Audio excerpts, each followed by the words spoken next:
दोस्तों, कर्म क्या है व हमें कर्म किस प्रकार करने चाहिए।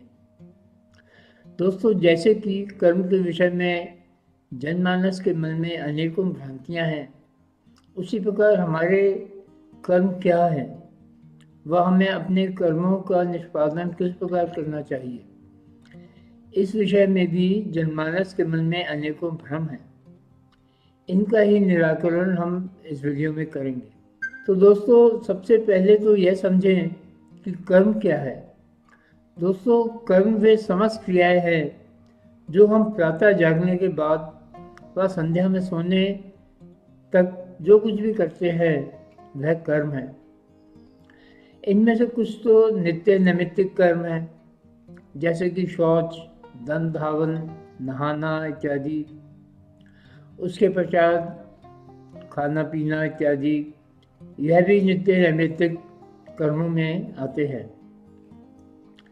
इसके पश्चात आते हैं व्यवसाय संबंधित कर्म। यह भी हर मानव के जीवन में अत्यंत महत्वपूर्ण कर्मों में आते हैं। तत्पश्चात आते हैं धर्म संबंधित कार्य। तो दोस्तों, यह समस्त कर्म कर्मों की संज्ञा में ही आते हैं। अब हम यह देखें कि हमें किस प्रकार अपने इन समस्त कर्मों का निष्पादन करना चाहिए।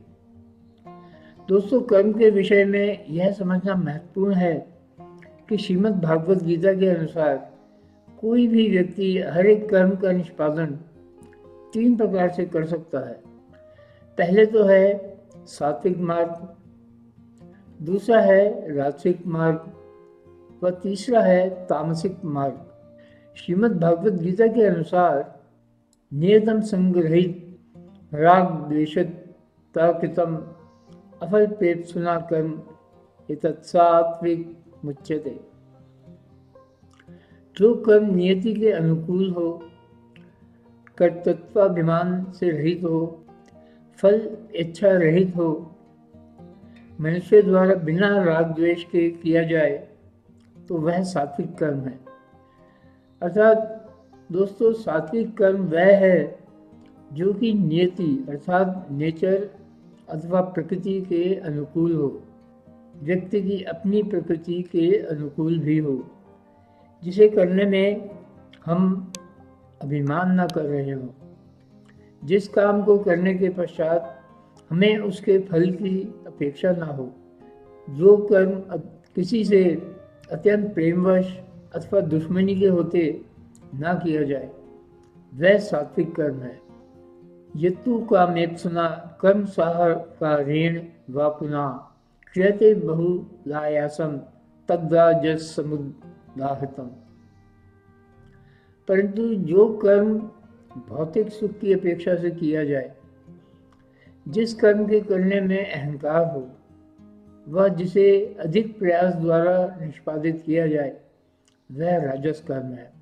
अर्थात जो काम इस अपेक्षा से किया जाए कि हमारे शरीर को उससे आराम मिलेगा, जिस कर्म को करने से हमारे अहंकार की तुष्टि हो रही है, जिस काम को करने में बहुत अधिक प्रयास किया जाना पड़े, वह राजसिक कर्म है।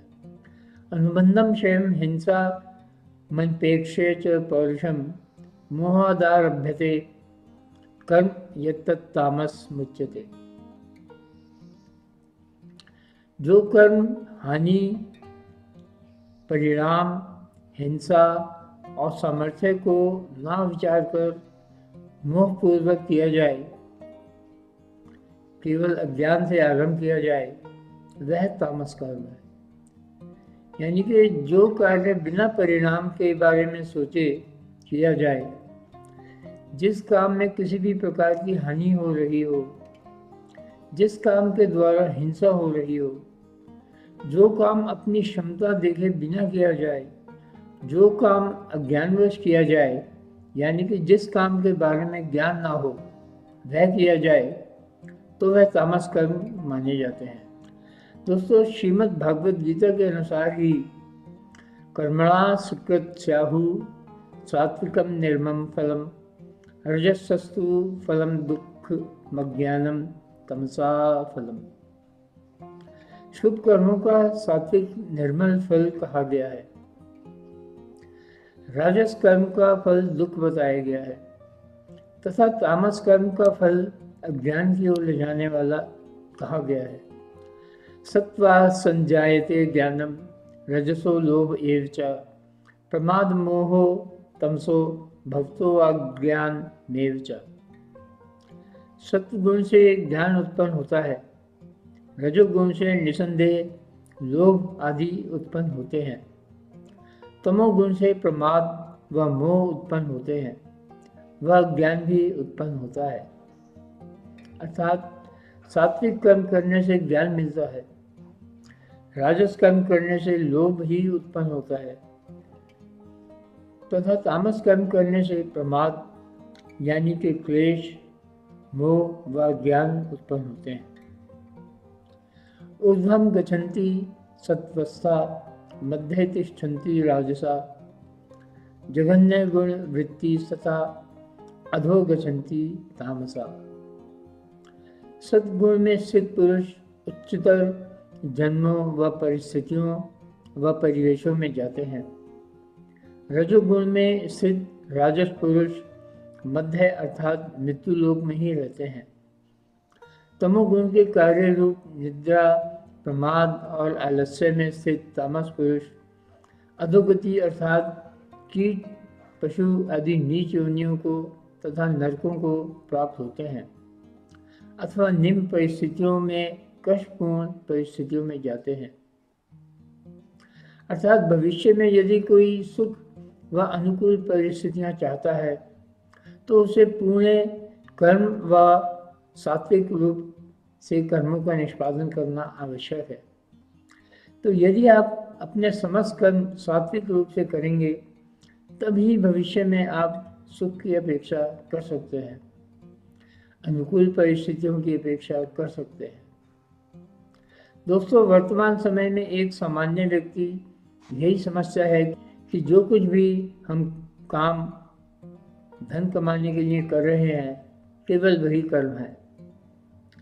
इस संदर्भ में एक अन्य महत्वपूर्ण जानकारी हमारे ग्रंथों से यह है कि कुछ अन्य कर्म भी हैं जो कि हर मनुष्य को सुखी जीवन हेतु करने आवश्यक हैं। सहयज्ञ प्रजा सृष्ट्वा पुरोवाच प्रजापति अनेन प्रसविष्य वमेश वास त्विष्ट कामदुक देवान् भावयतानेन ते देवा भावयन्तु वा परस्परम भावयन्ता श्रेया परम वाप्स्यस्त। प्रजापति ब्रह्मा ने सृष्टि के आदिकाल में कर्तव्य कर्मों के विधान सहित मनुष्य आदि की रचना कर उनसे कहा कि तुम लोग इस कर्तव्य कर्म द्वारा सबकी वृद्धि करो तथा यह कर्म तुम लोगों को कर्तव्य पालन की आवश्यक सामग्री भी प्रदान करने वाला हो। इसके द्वारा तुम देवताओं को उन्नत करो तथा वे देवता तुम लोगों को उन्नत करें। एक दूसरे को उन्नत करते हुए तुम परम कल्याण को प्राप्त हो। दोस्तों, हमने अन्य वीडियो में यह जानकारी दी है कि किस प्रकार देवी देवता इस ब्रह्मांड का संचालन कर रहे हैं। तो इन श्लोकों में यह बताया गया है कि सृष्टि के आरंभ में प्रजापति ब्रह्मा ने जब मनुष्यों की रचना की तो मनुष्यों से कहा कि तुम कर्तव्य कर्म करते रहो व इनके द्वारा सबकी वृद्धि करो। इन कर्तव्य कर्मों द्वारा ही देवता भी उन्नत हो जाएंगे व देवता तुम लोगों को उन्नत करेंगे। इस प्रकार एक दूसरे को उन्नत करके तुम परम कल्याण के भागी बनो। यानी कि यदि हम समस्त कर्म निष्ठापूर्वक अपनी बुद्धि के द्वारा व प्रकृति के अनुकूल, अपनी प्रकृति के भी अनुकूल कर्तव्य समझ के करें तो इस प्रकार कर्म करने से देवता भी उन्नत होते हैं व वे आपके कल्याण के लिए जीवन में आवश्यक सामग्रियां भी प्रदान करते रहते हैं। यज्ञ दान तप कर्म न त्याज्यम कार्यमेव तत् यज्ञोदानम तपश्चैव पावनानि मनीषिणाम्। यज्ञ दान व तप कर्मों का त्याग नहीं करना चाहिए, उनको तो अवश्य ही करना चाहिए, क्योंकि यज्ञ दान और तप ही मनुष्यों को पवित्र करने वाले हैं। दोस्तों, यानी कि अन्य कर्मों के साथ साथ यह कर्म भी करने अति आवश्यक हैं, यानी कि धर्म संबंधित। इनमें यज्ञों द्वारा देवी देवताओं की पुष्टि होती है। कन्या, गौ व ब्राह्मण और सुपात्रों को दिया गया दान भी देवताओं को प्राप्त होता है। व तप यानी ध्यान साधना द्वारा भी देवताओं की तृप्ति होती है। इस कारण यह जीवन पर्यंत अवश्य करते ही रहना चाहिए। एतान्यापि तु कर्माणि संग त्यक्त्वा फलानि च कर्तव्यानीति में पार्थ निश्चितम मत्तमुत्तमम्। हे पार्थ, इन यज्ञ दान व तप रूपी कर्मों को तथा दूसरे कर्मों को भी आसक्ति व फलों की इच्छा का त्याग करके करना चाहिए। यह मेरा निश्चित किया गया उत्तम मत है। दोस्तों, यानी कि जो भी हम जितने भी कर्म कर रहे हैं, चाहे वे नित्य नैमित्तिक कर्म हो, व्यावसायिक कर्म हो या धर्म कर्म हो, उनको हमें फलों की इच्छा हेतु नहीं करने चाहिए, अपितु कर्तव्य समझ के करने चाहिए। तो दोस्तों, इन श्लोकों का सार यही है कि नित्य धनोपार्जन हेतु किए गए कर्मों के साथ यज्ञ दान व तप कर्म भी सुखी जीवन हेतु अति आवश्यक है, तथा इन समस्त कर्मों को आसक्ति रहित होकर बिना फल की इच्छा से कर्तव्य समझकर करते रहना चाहिए। तो दोस्तों, यह कैसे संभव है कि हम कर्म तो करें परंतु उसके फल के लिए नहीं? यह सत्य है कि हर मानव नित्य जीवन यापन के लिए, धन कमाने के लिए ही समस्त कर्म करता है। तो दोस्तों, इस संदर्भ में, व्यवसाय के संदर्भ में दो तथ्य हैं। पहला तो व्यक्ति की बुद्धि मूल रूप से किस ओर प्राकृतिक रूप से प्रेरित है। दोस्तों, हर व्यक्ति का झुकाव जन्म से ही किसी विशेष व्यावसायिक कर्म करने को प्रेरित होता है। जैसे कि किसी की बुद्धि व्यापार करने की ओर प्रेरित होती है, किसी की बुद्धि पढ़ने पढ़ाने की ओर प्रेरित होती है, किसी की राजनीति व देश व समाज रक्षा की ओर होती है, तथा किसी की केवल नौकरी द्वारा धन कमाने की ओर रहती है। यही चार मुख्य धाराएं व्यक्ति की जाति के रूप में भगवान कृष्ण ने श्रीमद् भागवत गीता में बताई है। दोस्तों, इस विषय में जाति के ऊपर जो हमारा वीडियो है वह भी अवश्य देखें। दोस्तों, इस जाति विधान को वर्तमान समय में पूर्णतः विकृत रूप में समझ लिया गया है। यह चार विभाग वास्तव में मानव बुद्धिमत्ता के ही चार मुख्य विभाग हैं। इन सब के अनंतर भगवान कृष्ण ने श्रीमद् भागवत गीता में एक अन्य बात भी कही है, वह है व्यावसात्मिक बुद्धिमत्ता के संदर्भ में। दोस्तों, हर व्यक्ति अपने कर्म अपनी बुद्धि के अनुसार ही करता है। हर व्यक्ति में जन्म से ही अपना एक कौशल होता है। जैसे कि कोई डॉक्टर बनना चाहता है, कोई बिजली के काम में जाना चाहता है, कोई केमिकल के काम में जाना चाहता है, किसी का कौशल अकाउंट्स में होता है, कोई कृषि कार्य में रुचि रखता है, इत्यादि।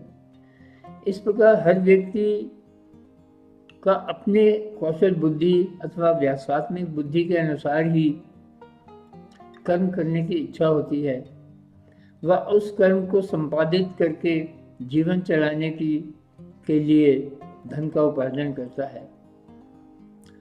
तो अभी जो हमने चार मुख्य विभाग वर्णों के विषय में बताए थे, उनके अनंतर असंख्य व्यावसायिक बुद्धिमत्ताएं हैं। जैसे कि किसी व्यक्ति का झुकाव बिजली के काम की ओर हो, तो वह इस विशेष कार्य में पढ़ने पढ़ाने का काम कर सकता है, व्यापार भी कर सकता है, समाज सुरक्षा यानी कि मिलिट्री इत्यादि लाइन में भी जा सकता है, अथवा केवल नौकरी करके भी जीवन यापन कर सकता है। तो यदि वह पढ़ाने की लाइन में जाएगा तो वह ब्राह्मण कहलाएगा, व्यापार करेगा तो वैश्य कहा जाएगा, समाज सुरक्षा में जाएगा तो क्षत्रिय कहलाएगा, वह नौकरी इत्यादि करेगा तो शूद्र श्रेणी में आएगा। दोस्तों, श्रीमद् भगवद गीता के अनुसार ही व्यवसायात्मिका बुद्धि रेके कुरुनंदन बहुशाखा हिरणताश बुद्धियो व व्यवसायिना। हे कुरुनंदन, बुद्धि के विषय में व्यवसाय के संदर्भ में बुद्धि एक ही होती है, परंतु व्यवसायत्मिक बुद्धिमत्ता अनेकों प्रकार की हो सकती है। तो दोस्तों, जैसे हमने बताया कि कोई केवल जैसे केमिकल की लाइन में जाना चाहता है तो वो उसमें पढ़ाने का भी काम कर सकता है, वो उसमें व्यापार भी कर सकता है, वो उसमें रक्षा क्षेत्र में भी जा सकता है, वह किसी अन्य संस्था में नौकरी भी कर सकता है। इसी तरह व्यावसायिक बुद्धिमत्ता तो अनेक हैं, परंतु मुख्यतः वर्ण 4 ही हैं। भोग ऐश्वर्य प्रसक्ता नाम तया प्रहद चेतसाम व्यवसायत्मिका बुद्धि समाधो न विधीयते। जो भोगों तथा ऐश्वर्य की ओर खिंच गया है उसकी बुद्धि हर ली गई है, उनकी एक निश्चय वाली बुद्धि नहीं रहती, अर्थात कई दिशाओं की ओर खिंच जाती है। इन दोनों श्लोकों का दोस्तों तात्पर्य यह है कि जन्म से ही किसी एक व्यक्ति की बुद्धि किसी एक कार्य में रुचि लेकर होती है। जिस व्यवसाय में जाकर व्यक्ति जीवन यापन हेतु धनागम के स्रोत विकसित करता है, परंतु वहीं व्यक्ति का मन दूसरों के व्यवसाय को देखकर, उनमें उन्नति देखकर अपनी व्यावसायिक बुद्धि को छोड़कर लोग दूसरे व्यवसाय की ओर खिंच जाता है। जैसा कि हमने एक चलचित्र में भी देखा कि एक विद्यार्थी की रुचि तो फोटोग्राफी में थी, परंतु अच्छा धन कमाने के लोभवश उसके पिता उसे इंजीनियर बनाना चाहते हैं। तो ऐसी बुद्धि एक निश्चय वाली नहीं रह जाती और अंततः व्यक्ति को हानि ही उठानी पड़ती है। वर्तमान समय में किशोरावस्था में जब यह निर्णय लेना होता है कि किस दिशा में पढ़ाई की जाए, तो अधिकांश व्यक्ति इस आधार पर व्यवसाय या नौकरी का निर्णय लेते हैं कि कौन से मार्ग पर चलकर अधिक धन अर्जित किया जा सकता है, न कि किस ओर व्यक्ति का प्राकृतिक रूप से झुकाव है। तो श्रीमद् भागवत गीता के अनुसार व्यक्ति को उसी ओर जाना चाहिए, उसी मार्ग पर जाना चाहिए जिस मार्ग की ओर उसका प्राकृतिक रूप से ही झुकाव है। दोस्तों, भगवान कृष्ण ने इस व्यक्तिगत व्यावसायिक बुद्धिमत्ता को स्वधर्म भी कहा है और यह भी कहा है कि हर व्यक्ति को स्वधर्म का पालन करना चाहिए। इसकी भी डिटेल हमारे एक अन्य धर्म के ऊपर जो वीडियो है उसमें देखें। हर एक बुद्धिमत्ता में अच्छाइयाँ या बुराइयाँ हैं, तो अन्य जनमानस की समृद्धि देखकर यह निश्चय नहीं करना चाहिए कि कौन सा व्यवसाय चुनें। अब तो व्यवसाय स्वयं की बुद्धिमत्ता देखकर, स्वयं की प्रकृति देखकर चुनना चाहिए।